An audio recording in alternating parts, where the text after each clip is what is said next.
Hello everybody, my name is Nicolas and today I want to tell you a small story. Before I start with my story though, I'll give you some time to scan the QR code so you can ask questions and I'll answer them later. If the QR code is not working, just type on the link, take care, it's case sensitive, so we're gonna do a bit more blah blah until I see the phones are down so you can scan. The QR code will be at the end as well. So don't worry if you don't have the time. 5, 4, 3, 2, 1. And let's start with my story then. So, in 2021, there was a project that was sold here at Odoo, Belgium, and it was a manufacturing company based in Austria.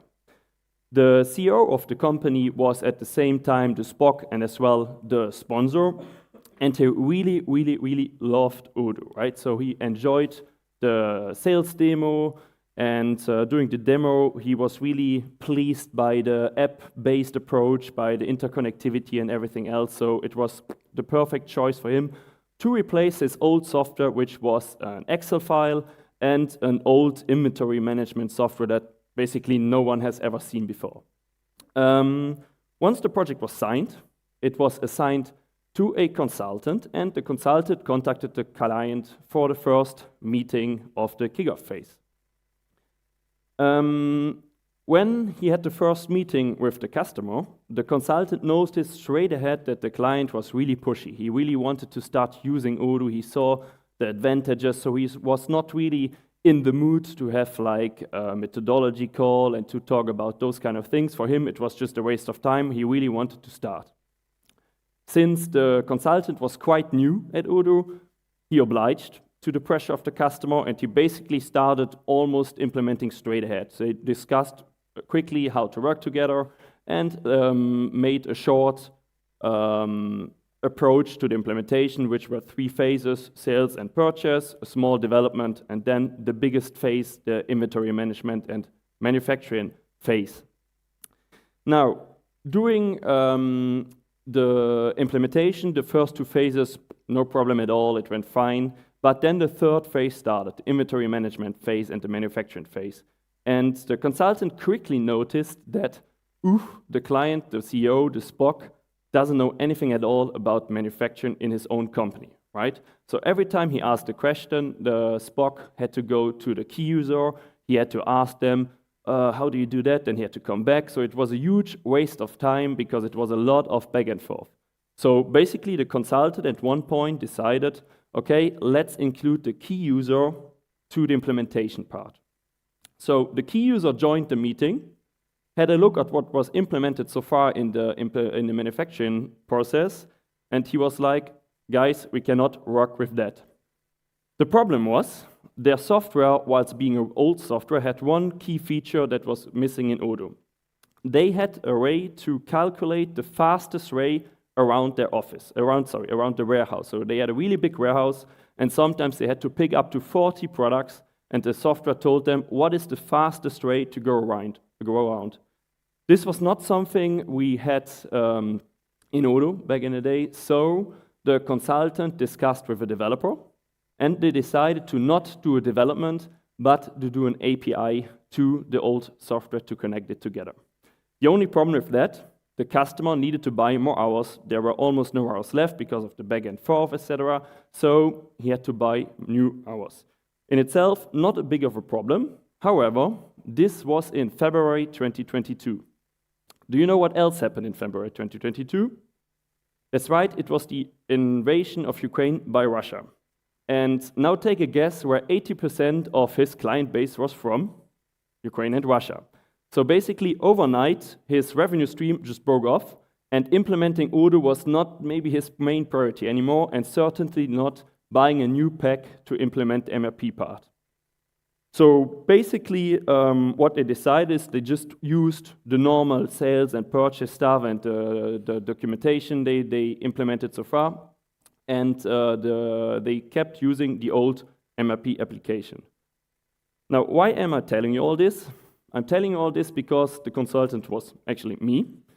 And while it would be maybe easy to say, yeah, it's the fault of the customer, or he didn't tell me everything, blah, blah, blah, I'm pretty sure that if I would have known better, and I would have known the tricks that I'm going to explain to you later, I could have avoided this problem and at least anticipated the issue and handled it better, right? So my goal is that after today, so in around like 15 minutes, I gave you some tips and tricks that you can apply to your own kickoff call, so you don't do the same mistake as I did, and you don't lose a customer for whatever reason, right? Before I start with the tips and tricks, just a short reminder, what is actually a kickoff phase?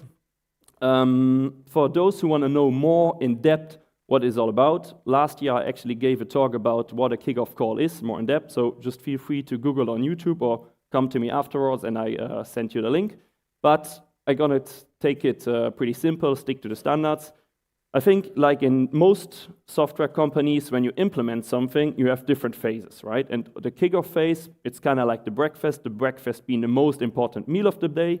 The kickoff call or the kickoff phase is the most important phase in an implementation.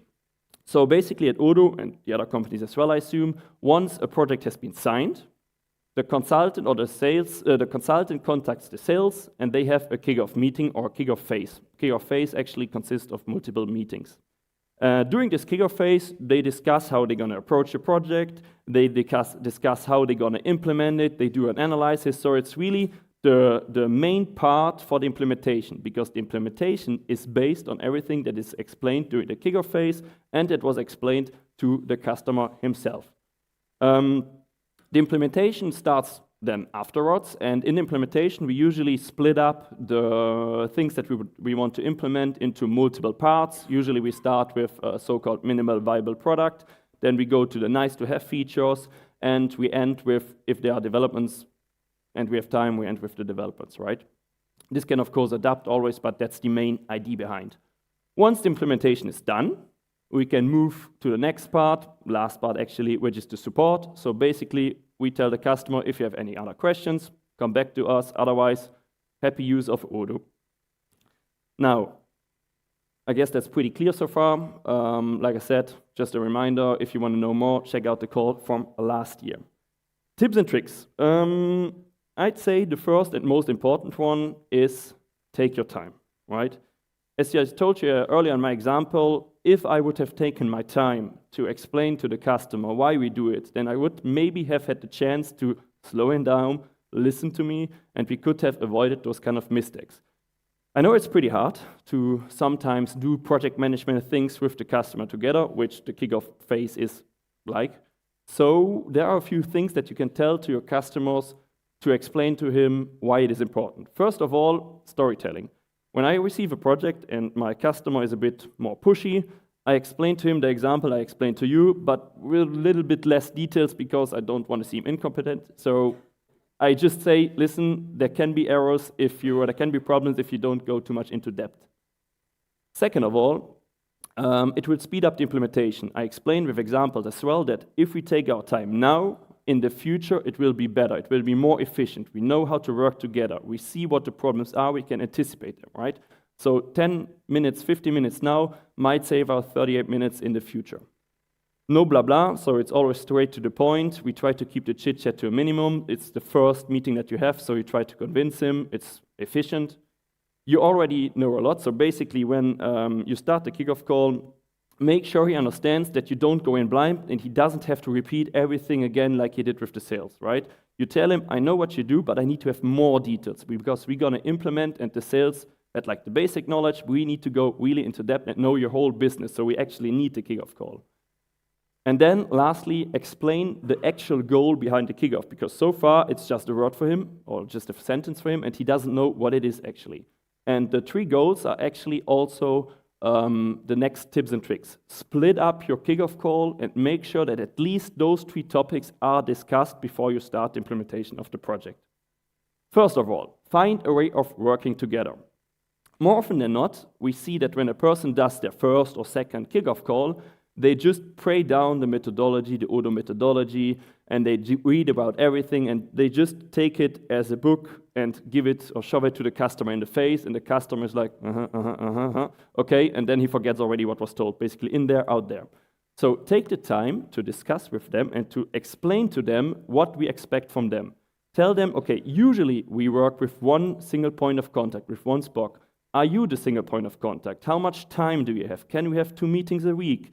And stuff like this. So make an example with him based on their workload, on the people that are in the call, and ask them, are you guys willing to do it? So not just saying, we need a SPOC, we have we meet 2 times a week, etc., but make it based on their example, on their company.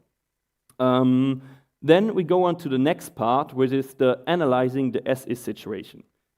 As I mentioned before, we as consultants, we try to implement their software or their way of working that they have right now into Odoo, right? To do that, we need to understand how they are working right now, the as-is situation.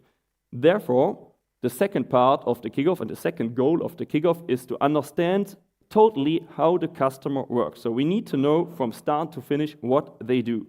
As mentioned before, the sales knows already the rough guidelines, which will be important later, but we need to go into detail for every workflow. To do that, to analyze the customer, we can basically, or I always use like 3 different steps. You can add as many as you want, but those are for me the most important ones.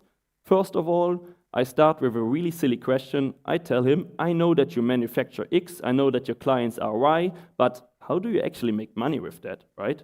Seems like a stupid question. Most of the time the customer giggles a bit, but it gets them to talk, right? The most important thing is that they start talking, they understand, now it's up to me to talk. Before it was me who explained, who found a way of working with him, and now it's up to the customer to talk. Second, I talk about the different departments. So I ask the customer, which are the departments that are existing in your company? I know that you have the manufacturing one, I know that you have the inventory one, I know that you have the sales one probably, but what else, what other people work for you? I don't want him to list up every person at work, so I don't need to know the names, etc., but I just need to know that, okay, we have the HR department, they have 5 people, they do those kind of things on a daily basis. So it gives you an idea how the company generally is built up. Also, it is important for you afterwards to verify, did you talk about all the different workflows that they have, right? So you can make sure that everything is included in your analysis. And then lastly, and this is the biggest part where we spend up to like a big call, 2 calls maybe, it's the analysis of the as-is. So we go into depth and want to know now everything. We got the basics, we want to go further. The way we do it is with a so-called flowchart. A flowchart, I think everybody of you has seen already, is a logical representation of the workflows that goes either from left to right, from top to bottom, whatever. It's from A to Z, so it's like flowing from one side to the other. In our example for here, as you can see, we start usually with the gathering of client data, right? So you can use this chart to do multiple things with the customer. The thing I really like to do is I ask them, okay, I'm a customer, how do I find you? So the first step of the client, of the workflow is the client acquisition. So instead of asking them, how do you find your clients? Say, I'm a customer, how do I find you? What do you do with me when I contact you? So play through a real-life example with you as the client, and you can use the flowchart to do that. Now, how do you get the flowchart? It's actually the sales that asks, at Odoo at least, is actually sales that asks the customer to send it in advance, right? So they have like a week or 2 weeks in advance to create it. And I received already flowcharts that were so complete that the kickoff was quickly done, even better, but most of the time you receive less than that. So you have like the CM, sales, inventory, and that's almost it. So it's up to you to complete it before the kickoff phase and during the kickoff phase, and afterwards you can see what information is missing, and theoretically you should have a link. Another important thing is it helps focus the customer on the as-is situation. We don't want them to talk about everything in the future, what they want, blah, blah, blah. We want them to talk, what are you doing right now? They sometimes start wandering off, and then you say, okay, thank you very much, but please, we were on the CRM block, can you continue on this? How do you work there, right? Once the analysis part is done, we basically start with planning the future. I received now all the information that I need. I received the as-is, The sales received the to-be, maybe told us a few to-be informations as well already. We know how to work together, so everything that is missing for the kickoff phase is the planning. So we tell the customer the planning is part of the kickoff phase, that's why it's important to have. In the planning, you discuss the budget, you discuss the deadline and stuff like this. What is important is that you include the customer in the planning. So don't just do a planning and say it's like that, but propose it to the customer and see with them, do you think it's logical? What do you feel about it? If we start with manufacturing, do you think that you can do it in this amount of time until then, right? So this helps you to prevent already mistakes in the future. Next trick is actually a small quiz. How long do you think the implementation phase, the kickoff phase, should take? Raise your hand if you think the answer is 10 hours. Raise your hand if you think the answer is 20% of the total pack. Or raise your hand if you think it's complicated. You're onto something. It is complicated, actually. So the idea behind the kickoff call is, yes, that we try to do around 20% of the total amount of the pack as the kickoff call. But it's not logical that you need to do those amount of hours, right? It depends on every project. All the projects implementation kickoff phases are different. You can never do a copy-paste. So during the implementation, to get back to the question, how long should it take? You need to ask yourself, do I have everything? So never focus on the time. Well, at least if you have like 30% of the pack, then you should focus on the time. But ask yourself, do I have everything? Would I know where to start configure stuff? Like when I go into the database, do I have everything? If I go back to my flowchart, is it complete? Do I know how to work with my customer? All that just to tell you, don't take a fixed amount of time and tell afterwards, okay, I'm done, or fill up the hours until you're there, right? Do it as you think you should until you have all the information. This leads to the next point, actually, something you need to tell the customer as well, which sometimes we don't do, and that's a good trick. Tell them that the kickoff call is never perfect. We're always going to miss information, and I think I did like around 60-ish kickoff calls so far, and during the implementation, we always had the moment where we've said, oh, we didn't discuss that, we need to add that to the planning. It is important that the customer understands during the kickoff phase that later on, we might need to adapt something. We might need to adapt the planning. We might need to adapt the deadlines and everything. And if I talk to my colleagues here, I think most of them already had the point where they needed to change something. Sticking to something that was planned before rarely works out, right? It's a good guideline. We should try to stick to it, but not always possible. Adapt your pitch. It happens quite often that somebody is in front of you and you speak to him the wrong way, right? So you receive a client, you start pitching your stuff, you talk about the implementation, you ask them how should we implement stuff, and then you notice, this person never touched the software, never started the implementation. It's at that point where you need to make sure that you adapt the way that you're going to speak to the person so that he can follow. If a person never implemented something, take your time with the methodology. Take your time with finding a way to work together, right? Maybe the analysis part is going well because he knows his business, but take your time. Other way around as well, if you're working with an IT consultant, don't waste your time on explaining for 30 minutes what a timesheet is. He most likely does it more often than you, so just go ahead and speed up that part a bit. One thing that's important, the planning is heavily based on the person that you have in front of you. So during the kickoff call, don't analyze just the business, but also analyze the spot that you have in front of you and adapt your planning based on that. If he hasn't implemented an IT software yet, the testing might take more time, or you need to have to do it with him, right? So take that and keep that in mind.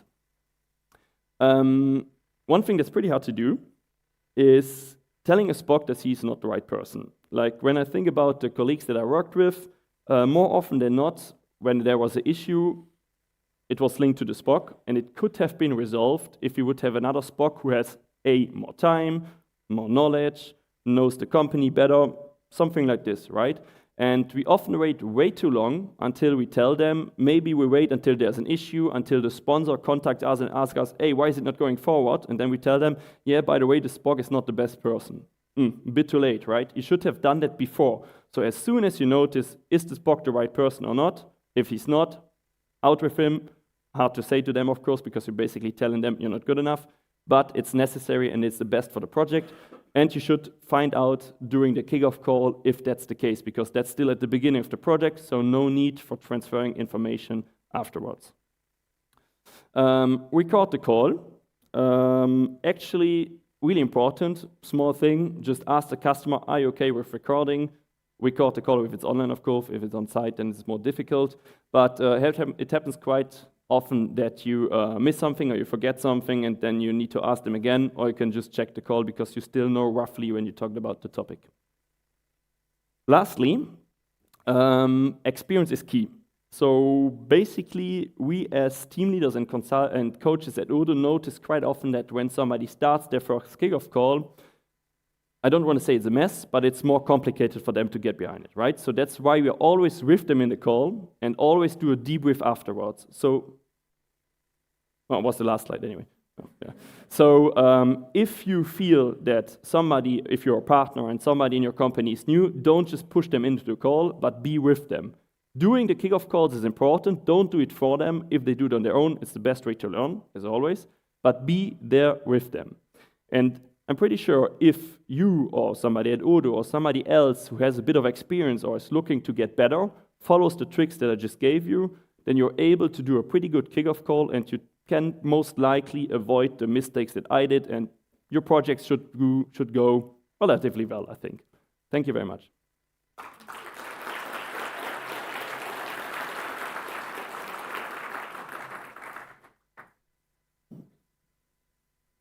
I've got questions here if you want.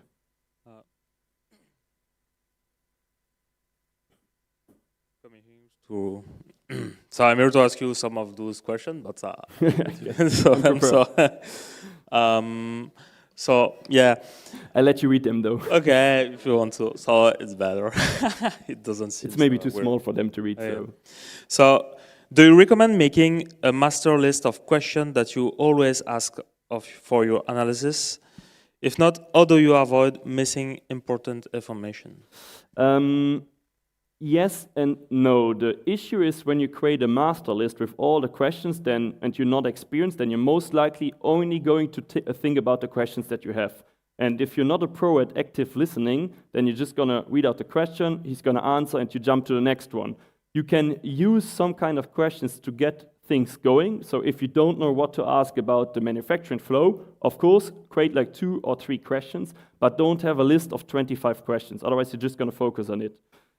Missing information is actually part of the game in the beginning. It's pretty hard to know if you missed something. That's why I use the flowchart, for example, and we internally use sometimes something called a peer review. So basically, a person that was not in the kickoff call asks us specific questions to know if we missed something or not. Right? So if it's a bigger project, especially if you have a few hundred hours, we just do a quick meeting, and the person that's totally new to the project asks us questions like, okay, they have manufacturing, but how do they get their products into the warehouse, for example? If you haven't talked about it, you know you need to ask those questions and get back to the client. Never hesitate to go back to ask for more infos, right? If you missed something, don't wait until you're implementing it. Okay, so we have another question. How do you go about making a flowchart? So do you do it before or after the meeting? Do you have any plan for that? Yeah. Or do you basically, we just do it with either Google Draw or Excalibur, what we're using internally now. And I'll generally, we should receive one from the customer, right? So at one point we said we're not going to start the implementation until we receive the flowchart. But since some customers don't have the time, we usually do them on our own. And we start doing that with the information we received from the sales. So the sales fills out a task at Odoo, we check what he mentioned, and then based on that, we create a basic flowchart. Also, if you implemented already a company in the same domain, so manufacturing or inventory management, you can probably reuse the basics of the flowchart that you had before, because the flow is more or less the same. It is important that after the kickoff, you fill out the flowchart with the information that you received afterwards. So basically, create something basic, use that as an example, and fill it out while you're on it. Okay, so we have also another question. Actually, it's one that I wrote. I was wondering if you meet some of your customers' employees to make a more accurate idea of the business. You mean if we go on site? Yeah. Yeah. Actually, we try to push to go always on site. Depending on the domain, if you are in manufacturing, it's just way easier if you see something face to face, if you see what the people are doing. But since we are using Odoo worldwide, and sometimes we implement projects that are just like 8 hours away, then we cannot go on site because it's too much time to travel and the customer is not able to pay. But if it's like big projects, we try to push them to welcome us at their manufacturing plant, for example. Okay. How do you use the flow charts to collect the data as is? Yeah, actually, during the kickoff call, we show it, and it's more a guidance tool during the implementation itself, during the kickoff phase itself. Like, more often than not, if you ask them a question, explain me how you work, then, well, he starts with the topic he knows the best. This can be either the sales process, this can be invoicing, whatever, but we want to go from left to right, so we use the flowchart as a guiding tool and also to gather information. It's important to not overdo it. So if you have a flowchart and the project is 25 hours, don't spend 10 hours perfection in the flowchart, waste of time. But it's a bit of a feeling and a guideline tool afterwards. So what interests you in the beginning is more like, what do they start with actually? Yeah, okay. Exactly. It's for the SEs, and then based on that, you could implement, maybe important for bigger projects, but usually it's more about what do you do right now. Okay. Do you have a kickoff for each phases, or is just one for the whole project? I guess it depends on the size of the project. Yeah, usually we have one big kickoff at the beginning, but if you have like 500 hours and the first phase takes like 3 months, 4 months, 5 months, then it might not be a best idea to, it might be a good idea to redo maybe a kickoff call and discuss some things from the beginning, but no need to discuss again the way of working together. Something else we usually do is progress report. So after something has been implemented, we gather feedback all together and have like a half-hour meeting where we discuss how it went and what the next points are, and then we see if we need to do another kickoff call or not. Okay. So there is one I find it interesting. Is what are your tips and tricks that do you have when you start to think that the person you're in contact with is not the right person and that maybe it should be someone else in the company? Or do you tell them to maybe give you another person of contact? It depends a bit on how your relationship with the person is in front of you, and if you're brave enough to tell it in their face. So you can either tell them, listen, mate, I don't think that you're the best person, and then you can discuss.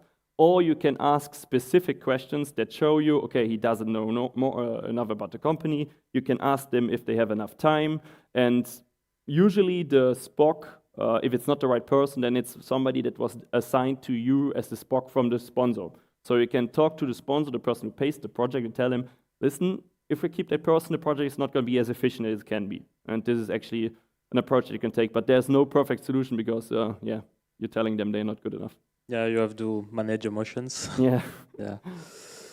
After the kickoff fails, which tool do you use for project implementation? People are asking, do you use Jira or Odoo Project? I guess you're using Odoo Project because... Excel. It's Odoo Project, yeah. We work with tasks, subtasks, the deadlines are on it. So basically in 17, 18, and the newer versions, we have everything that we need. Of course, sometimes we use Excaliburs to make project documentation, stuff like this, but generally we use Odoo internal features and stuff for that, yeah. Mm-hmm.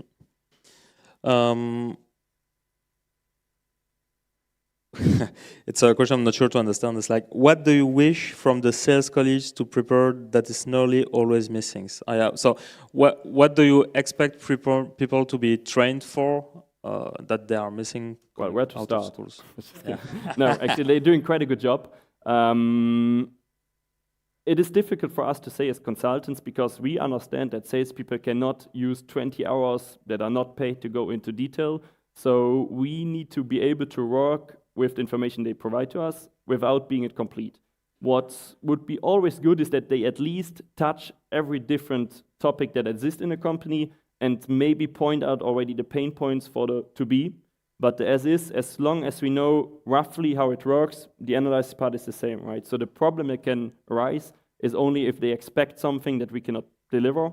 And yeah, that's actually something the salesperson should already see in advance. But other than that, so far they're doing a pretty good job on our side, and we usually manage to get it done.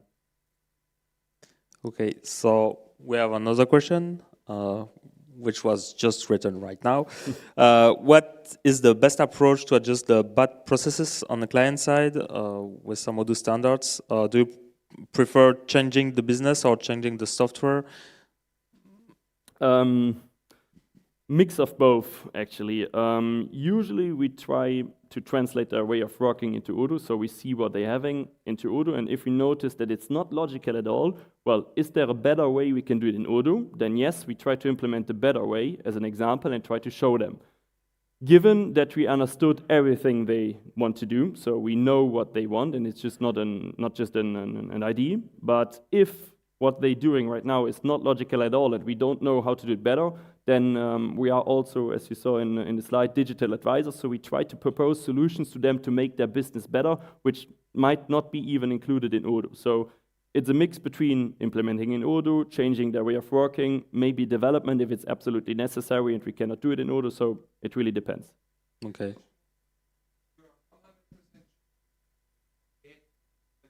Mm-hmm. So I just repeated for the streams, like, what about if it's 100% paid by on the customer sites? Yeah, really not bad good practice. done. Okay, Yeah, when you know that something, it's a bad practice. Well, it depends. If we know it is bad, then we have examples, right? We show them, listen, you're losing so much time, and it means that we could theoretically do it better in Odoo, right? So I prepare the same solution as he has, or he has a point and he has an outcome, and basically we try to repeat that workflow into Odoo and show them this is better. We cannot force them to change it, of course, right? So that's actually one of the most difficult parts, the change management. I think everybody who implemented accounting already with an accountant, they quite hard to convince, even if it's better. So using examples, using use cases that you had before, where you know, okay, we saved so much time when we did it this way, and numbers. So tell them really we're going to save the time, but there's not a real trick that you can say, okay, change yourself. Excuse me, we have not more time, so voilà. Great gifts, someone said that. Right. Thanks for the talk. Well, it was nice. Thank you very much, and have a nice day.